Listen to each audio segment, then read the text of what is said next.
Olá, bem-vindos a mais uma Lenga-Lenga de Costume, a última de 2024, e que por isso vai ser uma edição mais ou menos especial. Já falo disso já a seguir.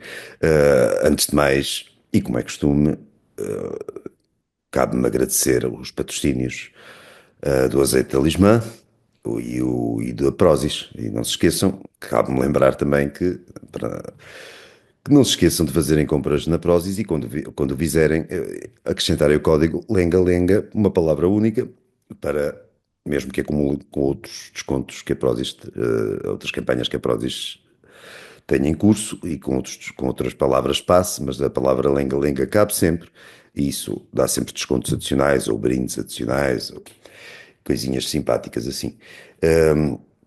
Também me cabe lembrar-vos que subscrevam o canal, claro. Façam, carreguem naquele botão subscrever, não custa nada. E depois já agora, se quiserem também subscrever, carregar noutros botõezinhos que há lá perto, que há um que tem um sininho e há outro que é por causa das notificações e depois porem muitos likes e fazerem muitos comentários ao vídeo. Tudo isso ajuda e não vos custa absolutamente nada. A mim custa-me um bocadinho o tema de hoje, que é dedicado a. Não, ao contrário do que se costuma fazer, as figuras do ano, aquela espécie de balanço final de cada ano, em que se escolhe a figura mais em destaque, normalmente é pela positiva, do ano que passou. Como já toda a gente fez isso, com melhores ou piores escolhas, com escolhas mais justificadas ou menos justificadas, eu acho que vou fazer a escolha do pior do ano, a figura mais dispensável do ano, a figurinha do ano, no caso, acho que é mais ou menos inevitável que o vencedor desta duvidosa ou desta categoria de duvidosa dignidade seja o engenheiro António Guterres. O engenheiro António Guterres é o secretário-geral da ONU, cargo que ele, aliás, exerce com primor, e durante o ano notabilizou-se por refinar as características que já lhe conhecíamos, aliás, algumas delas já conhecíamos do tempo em que ele era primeiro-ministro. Ele não fugiu daquilo que ele chamou o pântano, portanto ele está habituado a viver no lodaçal. Ele, aliás, foi capa da Time uma vez, fotografia em que aparecia com as calças arregaçadas, enfiado num charco qualquer, em Tuvalu, lá nos confins, lá do outro lado do mundo. Portanto, o engenheiro Guterres é uma figura habituada a viver no meio de charcos, de lodaçais, de pocilgas, e é aí que ele se sente bem, é aí que o engenheiro Guterres está no seu habitat natural. E, portanto, dificilmente se encontraria alguém melhor para liderar uma associação tão prestimosa quanto a ONU, e, e na ONU ele tem vindo, vou repetir-me, a refinar as qualidades que lhe conhecíamos e a mostrar outras qualidades que não lhe conhecíamos, e até que se calhar das quais nem suspeitávamos. E é sobretudo espremido, quer dizer, o Engenheiro Guterres passou os anos anteriores, antes de 2024, sobretudo a falar em crescendo, em arranjar sinónimos de gravidade crescente para as alterações climáticas, para as mudanças do clima, para aquilo que acontece com o clima. Que antes era o aquecimento global, depois eram as alterações climáticas, depois era a ebulição da temperatura, do clima. Mais recentemente veio com outra qualquer que sinceramente agora me escapa, mas aquilo vai sempre em crescendo, já vai muito próximo, já devemos estar num inferno climático para lá disso já. Portanto, o engenheiro Guterres estava a empenhar-se, as suas funções pareciam limitar-se a arranjar sinónimos para as coisas que, mais ou menos naturalmente, com alguma intervenção do homem, eventualmente, mas sobretudo naturalmente acontecem com o clima. Este ano ele fez uma espécie de ano sabático dessas matérias e dedicou o ano àquilo que ele faz com mais, ou que faz com tanto empenho, com o mesmo empenho, que é mostrar o seu profundo ódio a Israel ou o ódio dos senhores que mandam nele a Israel. Eu nunca consigo ter a certeza se o engenheiro Guterres é um antissemita convicto ou se repete convicções antissemitas que outros lhe ditam. Isso não consigo saber o que vai na cabecinha dele e Deus Nosso Senhor me livre de saber ao certo o que vai dentro daquela cabecinha e de perceber aquilo. Não quero proximidades com a criatura, porque no fundo não faz muita diferença que ele seja de facto um antissemita ou que ele cumpra ordens de antissemitas. Qualquer das possibilidades é uma possibilidade que qualquer das possibilidades define um canalha. E é um canalha que o engenheiro Guterres é. Ele não é mais do que isso, ou não demonstra ser mais do que isso, não sei na vida privada como ele é, também Deus me livre de saber. Uh, Mais uma vez, não quero contactos nenhuns com a criatura, e limito-me a tecer algumas considerações sobre aquilo que a criatura diz e faz em público, e é sobre isso que podemos falar. E aquilo que ele tem dito em público são as maiores barbaridades que se possa imaginar, a pretexto, invariavelmente, dos problemas do Médio Oriente e de Israel, claro. O engenheiro Guterres, quando Israel está. Abre um conflito. Quando o Hamas invade Israel, em outubro de 2023, o engenheiro Guterres é bastante limitado, bastante condicionado nos seus comentários a propósito. Mas quando Israel resolve retaliar para que não se repita a selvageria que aconteceu 7 de outubro de 2023, o engenheiro Guterres já tem muitas coisas a dizer. O engenheiro Guterres tem coisas a dizer, portanto, a propósito do conflito entre Israel e o Hamas, tem coisas a dizer a propósito do conflito entre Israel e o Hezbollah no Líbano. O engenheiro Guterres tem coisas a dizer a propósito do conflito das ações de Israel na Síria após a queda recente do Sr. Assad, em que Israel está ali a criar uma zona de proteção, porque não sabe o que virá dali dos novos poderes que despontam na Síria. E quando Israel retalia os sucessivos ataques dos Houthis do Iémen, o engenheiro Guterres também fala disso. O engenheiro Guterres fala sempre, invariavelmente, e só contra Israel. O engenheiro Guterres, por exemplo, na Síria, devem-se contar pelos dedos de uma mão e da mão, se calhar, do senhor Lula, passa-me ao gosto da piada, as vezes que o engenheiro Guterres condenou o regime do senhor Assad. Mas desde que o senhor Assad caiu e que Israel está a tomar precauções para que não lhe venham dali males piores, ou são tão implausíveis assim, o engenheiro Guterres já se pronunciou várias vezes sobre as ações de Israel no Líbano, ou numa pequena faixa do Líbano. O engenheiro Guterres já se pronunciou também, não tem grande coisa a dizer, ou nenhuma coisa a dizer, quando os Houthis atacam Israel, quando Israel retalia e devolve e resolve causar alguns danos lá pelo Iémen. O engenheiro Guterres já tem muitas coisas a dizer e tem muita indignação a mostrar. O mesmo acontece com as ações criminosas, assassinas, selváticas do Hamas a partir de Gaza. O mesmo acontece com as ações do Hezbollah a partir do Líbano. Para umas, o engenheiro Guterres não tem comentários a fazer quando Israel retalia, quando Israel faz aquilo que qualquer país que se quer soberano e que deseja continuar a existir deveria fazer. O engenheiro Guterres fica muito indignado, confessa-se muito preocupado e pede imediatamente cessar fogo. Esta ideia de cessar fogo é muito interessante. Portanto, A ataca B, o engenheiro Guterres não diz nada. B reage a A, o engenheiro Guterres pede o cessar fogo. C ataca B, o engenheiro Guterres não diz nada. B reage a C, o engenheiro Guterres pede cessar fogo. O engenheiro Guterres só pede cessar fogo quando a mão, isto para usar uma metáfora dos jogos de cartas, parece ser favorável a Israel. Quando Israel está a tomar providências, quando Israel está a fazer aquilo que lhe compete.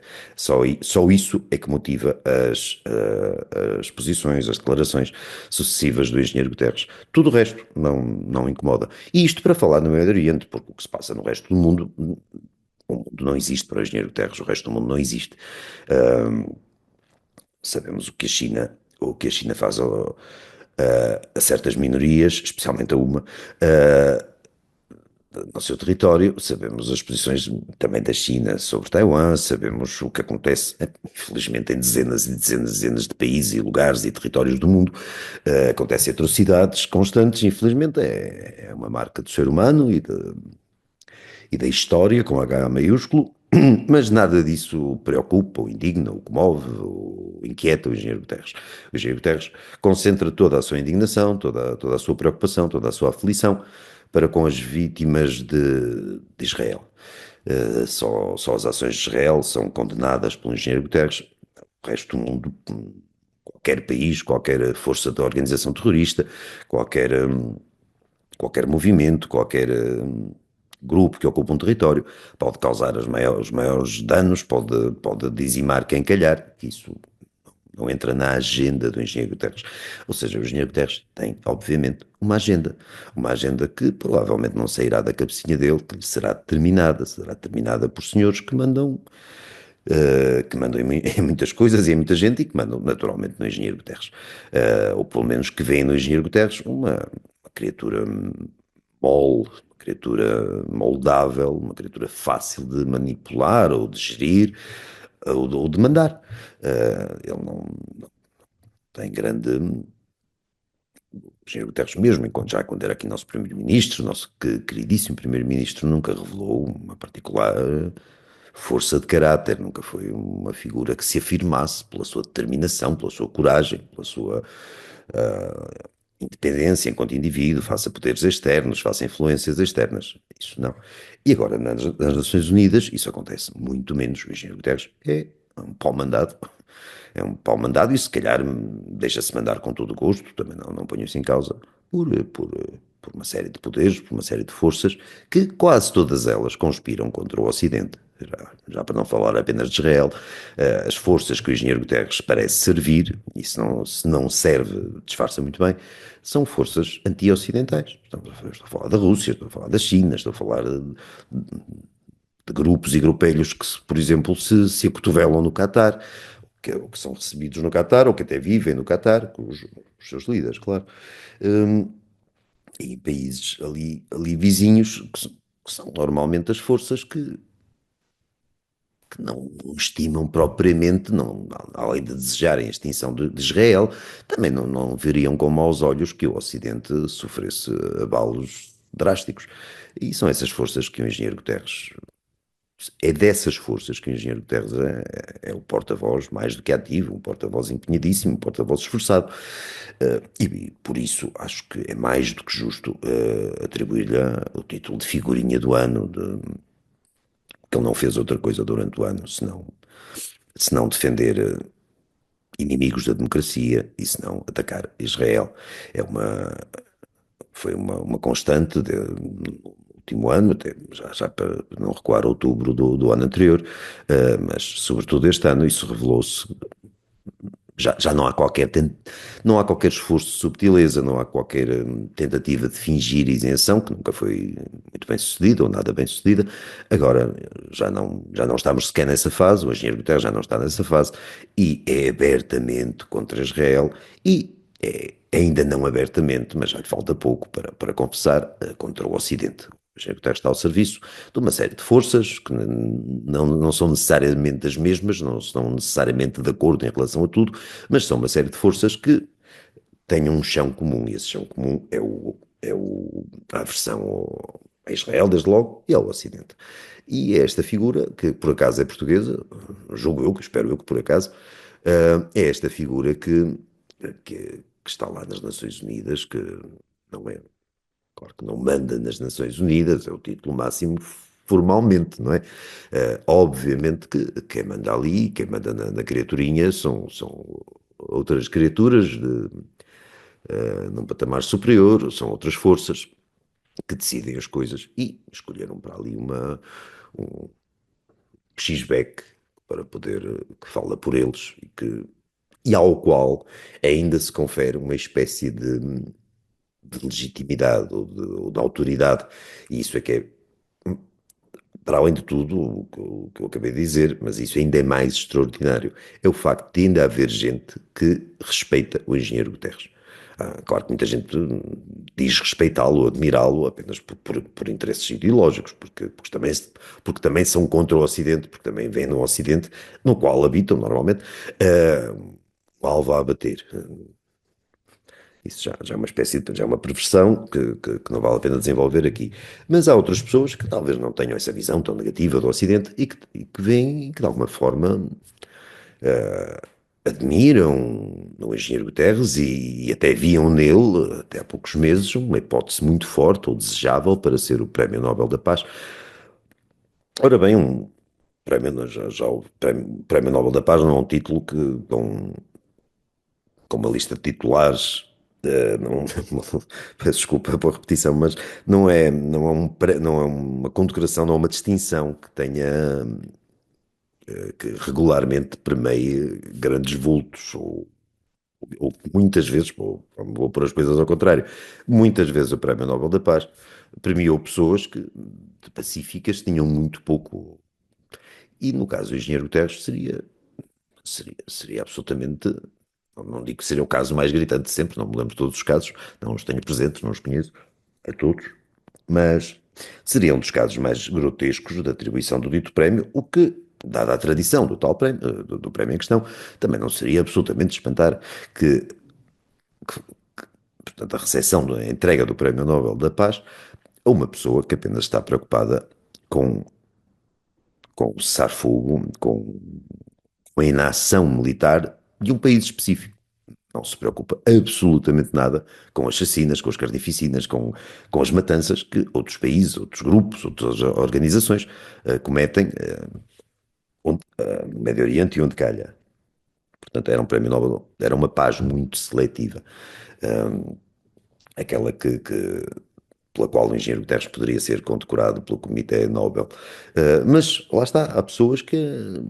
E pessoas que não são, à primeira vista, pelo menos, não são de extrema esquerda, não são comunistas, não são inimigos do Ocidente, que ainda nutrem uma certa, não vou dizer veneração, isso também acho que já seria digno de internamento, mas em aulas psiquiátricas, mas que têm pelo engenheiro Guterres alguma estima, alguma consideração, ou bastante estima e bastante consideração, e isso é, para mim, é absolutamente extraordinário, que uma figura que se presta às figuras que o engenheiro Guterres se presta, que possa merecer o respeito de quem quer que seja isto, aqui nem sequer não é preciso ser um fervoroso defensor de Israel, embora defender Israel é o mínimo, é cumprir os mínimos para quem tem uma noção de que é melhor viver em regimes democráticos, regimes dentro do possível livres, do que viver em ditaduras teocráticas, em regimes totalitários, quaisquer que sejam. Portanto, não é preciso muito esforço ou muita contorção intelectual para ser um defensor de Israel. Mas, independentemente disso, acho que a ação do engenheiro Guterres é injustificável, sob qualquer ponto de vista, é grotesca, é repugnante, e não vejo, não há ali nada que o possa redimir, nada, absolutamente nada. Há uma série de políticos medíocres não faltam, agentes na vida política e pública internacional não faltam, mas apesar de tudo, nós podemos considerar que fulano é bastante fraquinho, mas que não ultrapassa certos limites, que Cicrano é débil e até irresponsável noutras matérias, mas em alguns pontos essenciais que se mantém dentro do aceitável ou do. Agora, com o engenheiro Guterres, isso não acontece. Com o engenheiro Guterres não há nada ali que se possa considerar aceitável, tolerável. Tudo nele extravasa muito o que pode. Os limites da civilização. O engenheiro Guterres empenhou-se, tem-se empenhado, vai continuar a empenhar-se, com certeza, enquanto o deixarem, enquanto o acharem útil, a defender as maiores barbáries, as maiores selvagerias, fingindo não as defender, não é? Ele não diz, ele tem o cuidado de não se proclamar um ativo simpatizante, por exemplo, do Hamas, mas toda a gente percebe que o é.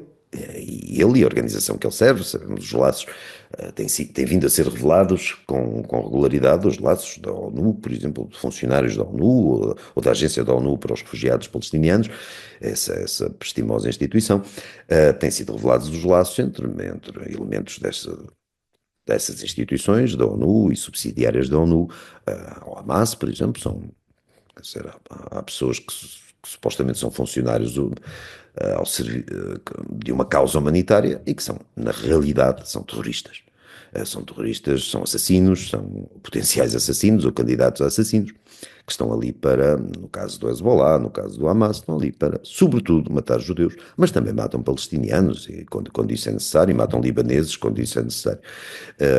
E não são poucos. E, portanto, o engenheiro Guterres serve este caldo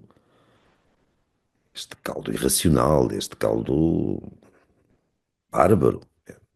Não dá para arranjar sinónimos sempre das palavras, as palavras são estas. Aquilo é os interesses que o engenheiro Guterres serve, para além de serem interesses anti-ocidentais, e sim, há interesses económicos nisto, que a China com certeza tem, e interesses geoestratégicos que a China também tem, e a Rússia também. O engenheiro Guterres serve a esses interesses todos, mas também serve a um nível mais, a uma escala mais minuciosa, mais pequena. O engenheiro Guterres serve a selvageria daqueles grupos terroristas, dos jihadistas em geral, que, que não vale a pena termos há pessoas que provavelmente têm essa ilusão, que aqueles grupos perseguem especificamente ou que têm um ressentimento especial para com Israel. Até terão, mas esse ressentimento está longe de se esgotar em Israel e estende-se com certeza a todos nós ocidentais, ao nosso modo de vida, à nossa forma de ver o mundo, à maneira como nos habituámos a andar por aqui. Tudo isso causa ao jihadismo bastante urticária, não é? Portanto, e o engenheiro Guterres serve esses interesses de nível macro ao nível micro, o engenheiro Guterres serve-os a todos. O engenheiro é de facto, para mim, é a figura do ano, porque acho que mais ninguém se destacou tanto quanto ele, e destacou-se da pior maneira que um ser humano se pode destacar, sendo um boneco. Estou a tentar não ser mal criado, sendo um boneco nas mãos, um boneco voluntário, bem dizer, nas mãos do pior que, que o planeta tem hoje em dia.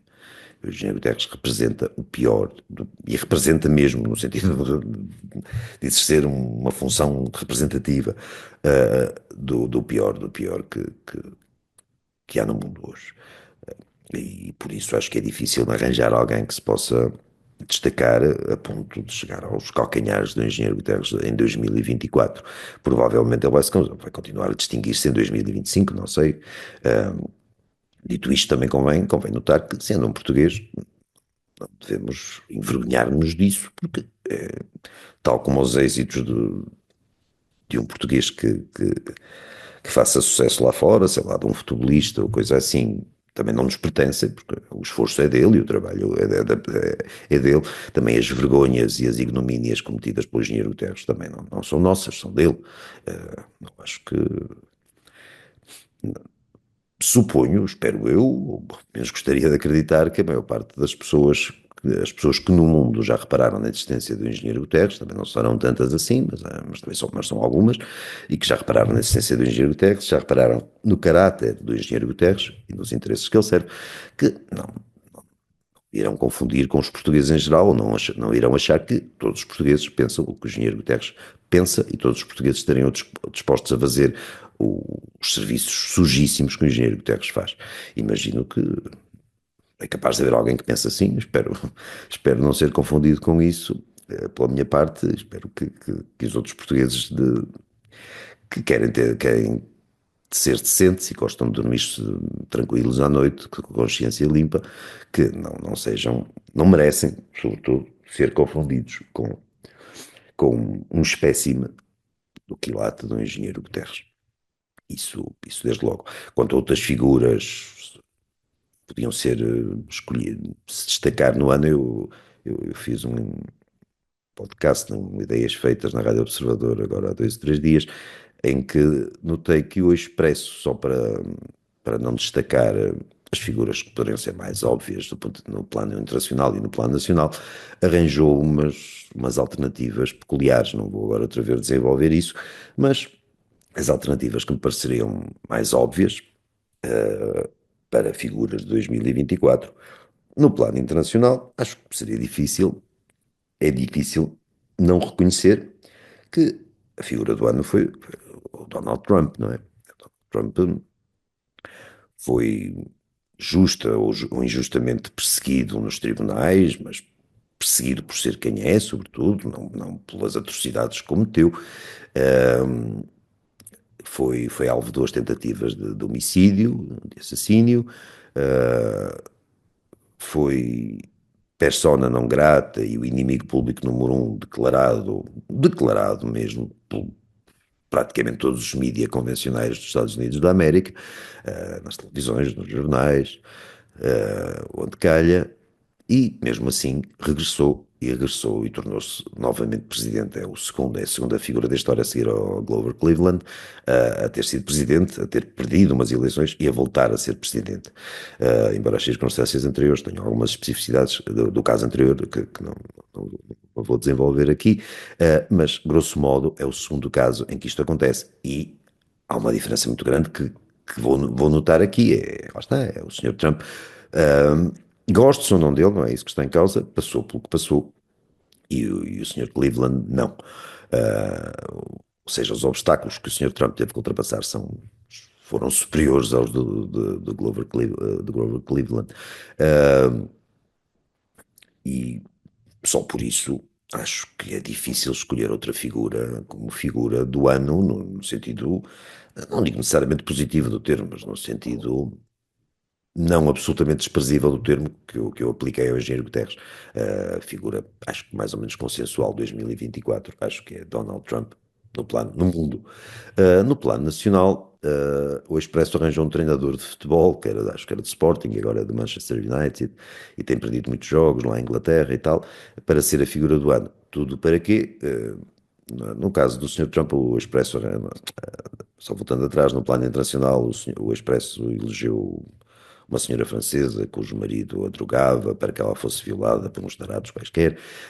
Enfim, uma história sórdida que acho justifica que a senhora, por muito que tenha sofrido, coitada, e sofreu com certeza, é um crime atroz, uma sucessão de crimes atrozes, não faz da senhora, mesmo que ela tenha denunciado o caso, uma vítima que denuncia um crime de que é alvo, coragem que isso implique, por dignidade que isso exija, dificilmente faz dela a figura internacional do ano. Pronto, mas foi para não falar de Donald Trump, o Expresso escolheu essa senhora e no plano nacional escolheu um treinador de futebol, Rubén Amorim, não sei o quê. Sinceramente não estou muito por dentro dessas matérias, mas sei que fui ver e foi campeão nacional pelo Sporting, alguém tinha que ser campeão nacional e quase certeza seria um treinador português. E depois na Inglaterra acho que tem somado recordes negativos, mas mesmo assim, mesmo isso não impediu de ser a figura nacional do ano para o Expresso. Acho que, por um lado, isto poderia mostrar o estado em que está o país, onde a figura nacional do ano é um treinador com os resultados, no mínimo, discutíveis, mas acho que mostra mais o estado em que está o Expresso. Isto também é um outro assunto. Agora, acho que o Expresso também fez isso para não reconhecer que talvez de duas uma, figura nacional do ano, isto também não implica nenhum apreço pelos personagens em questão, não se tem que gostar ou não gostar, mas acho que a personalidade do ano mais óbvia seria o Dr. Luís Montenegro, por ter sido eleito primeiro-ministro, por ter chegado ao poder, não era uma figura que a grande maioria dos portugueses andasse há anos a prever ou a suspeitar que pudesse chegar a primeiro-ministro, que pudesse vir a ser primeiro-ministro. E, no entanto, é o atual primeiro-ministro. E conseguiu em relativamente pouco tempo,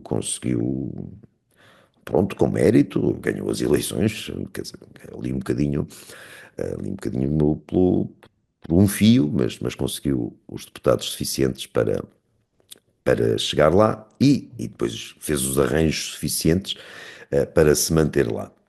Portanto, era uma figura relativamente, não digo consensual, mas relativamente plausível para ser escolhida como figura do ano nacional em 2024. A outra personalidade, e isso, para continuar na política, seria provavelmente o Dr. André Ventura, que não foi eleito para. Não chegou ao poder, mas conseguiu enfiar no Parlamento 50 deputados. E isso para um partido que ainda há meia dúzia de anos não existia, parece-me também notável. Mas é evidente, ou dificilmente o Expresso reconheceria o Dr. Montenegro como figura do ano, e quase impossivelmente reconheceria o Dr. Ventura como figura do ano nacional, claro. E, portanto, foram lá buscar um treinador de futebol, não sei o quê, sem desprimor para o senhor, que não conheço de lado nenhum. Isto é um esforço de contorcionismo notável, mas, independentemente do Expresso, também já ninguém liga àquilo, eu suponho. Não conheço ninguém que leia, eu não leio o Expresso há muitos anos, não conheço ninguém que o faça, portanto, isso não é relevante. Agora, as figuras nacionais do ano também não acho que sejam de uma relevância por aí além, são as figuras nacionais do ano, Portugal é um país pequenino, representa uma pequenina porção da população do planeta Terra, portanto, não, era pouco provável que tivéssemos uma figura de dimensão e de glória a toda a prova, de dimensão mundial e de uma glória que irradiasse uma luz que iluminasse o mundo em peso inteiro. Acho que o Dr. Montenegro seria um nome relativamente adequado. Acho que o Dr. Ventura, como segunda opção, ah, também. Não vejo muito mais português a destacar em 2024, a destacar no sentido mais ou menos, não digo positivo ou glorioso, mas no sentido, sim, mais ou menos positivo do termo. Não vejo muito mais opções, fora essas duas. Estou aqui a pensar fora da política, quem é que poderíamos, na cultura, nas artes, no desporto? Hum, hum, Não, sinceramente. Acho, acho que os casos óbvios seriam esses, ou um ou outro. Provavelmente mais o Dr. Montenegro, porque chegou ao poder, é o primeiro-ministro. O Dr. Ventura também terá mérito, com certeza, pelo menos junto do eleitorado, para conseguir os resultados que conseguiu, portanto, também seria uma escolha razoável. Hum, Da parte internacional, insisto no Sr. Donald Trump, porque não vejo mesmo, à escala global, não vejo eu indivíduo que tenha cometido a proeza que ele cometeu, porque mesmo podendo ter as maiores reservas em relação ao Sr. Trump, eu não tenho as maiores reservas em relação ao Sr. Trump, tenho algumas reservas em relação ao Sr. Trump, embora tivesse muito mais reservas em relação à candidata, uh, sua adversária, mas mesmo não sendo o indefetível de Trump, acho que aquilo que ele fez não acontece, aquilo que aconteceu com ele não acontece todos os dias com qualquer pessoa. É um feito bastante raro. E só por isso acho que o título de figura internacional do ano está mais do que adequado, quer dizer, não tem importância nenhuma, estou aqui a falar na lenga-lenga para 5 ou 7 ou 8 mil pessoas.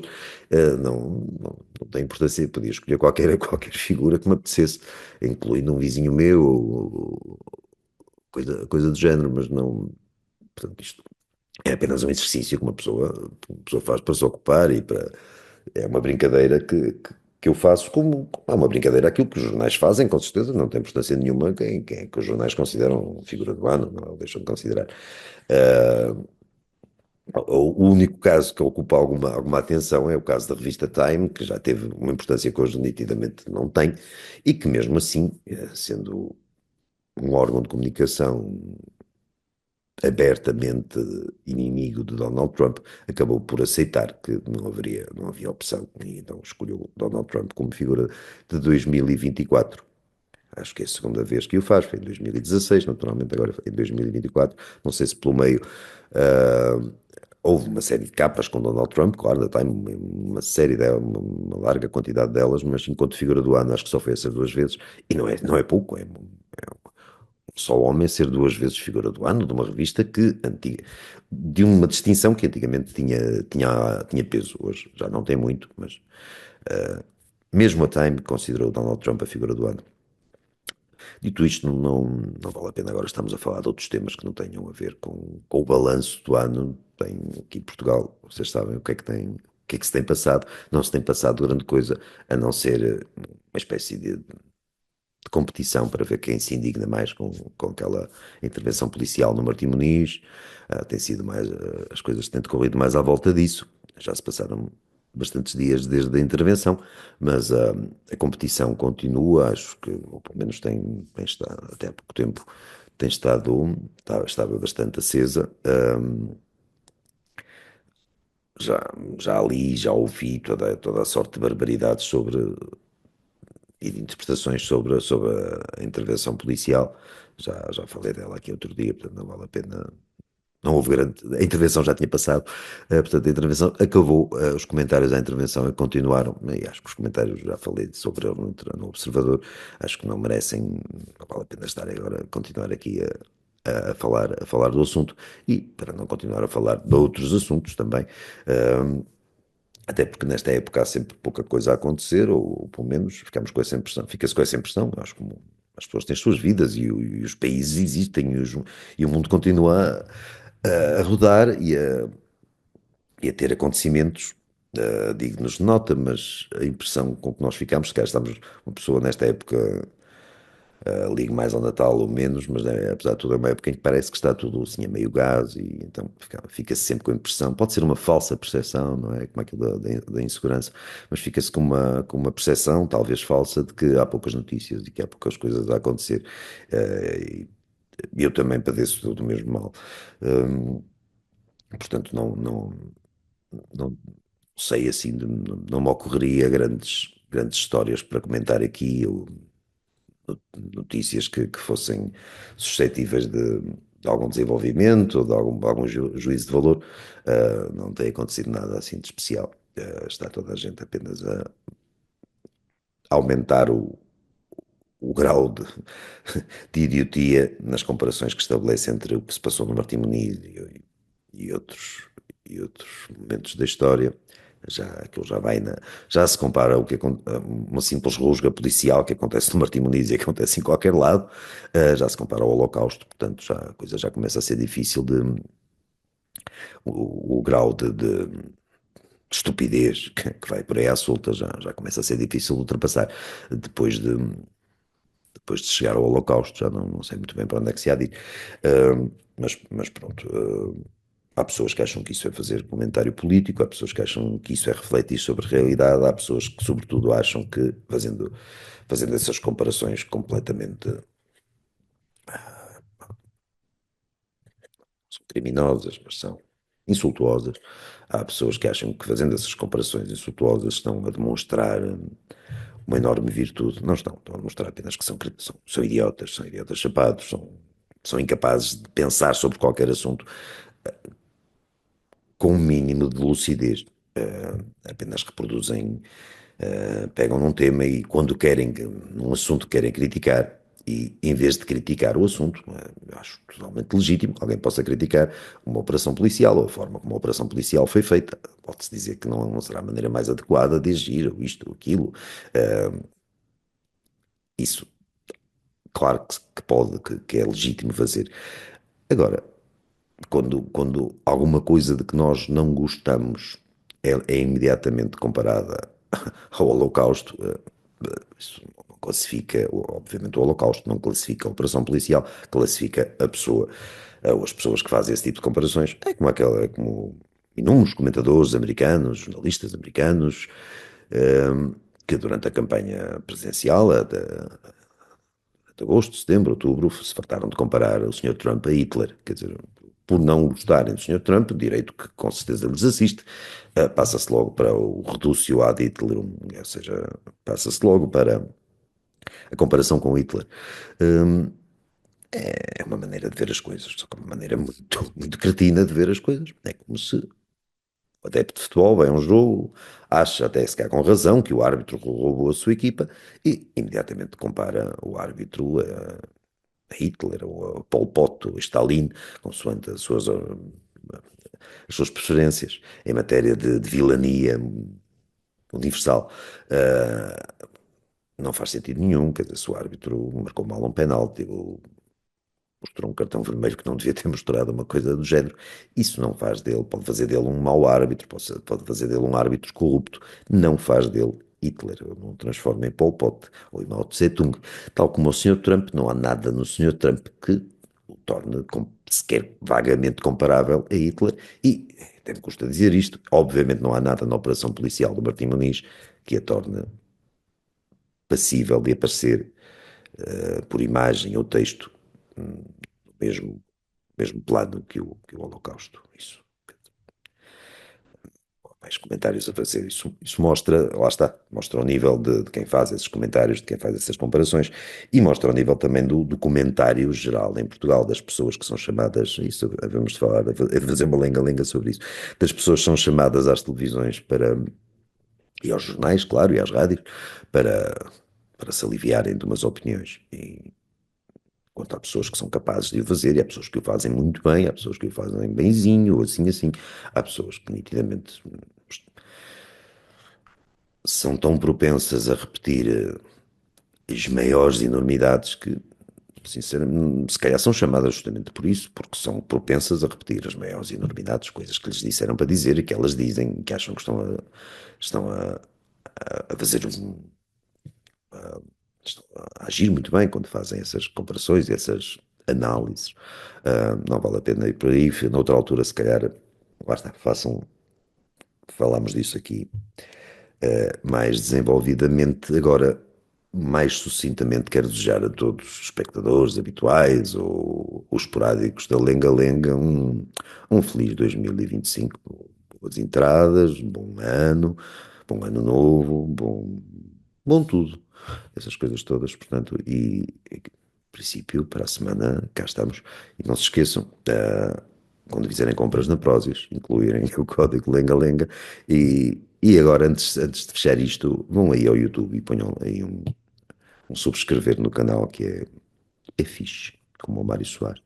Portanto, bom 2025 para todos, embora se estivermos aqui no dia 3 ou 4 de janeiro, ainda não passou 2025 todo inteiro, portanto, pelo menos boas entradas, vá.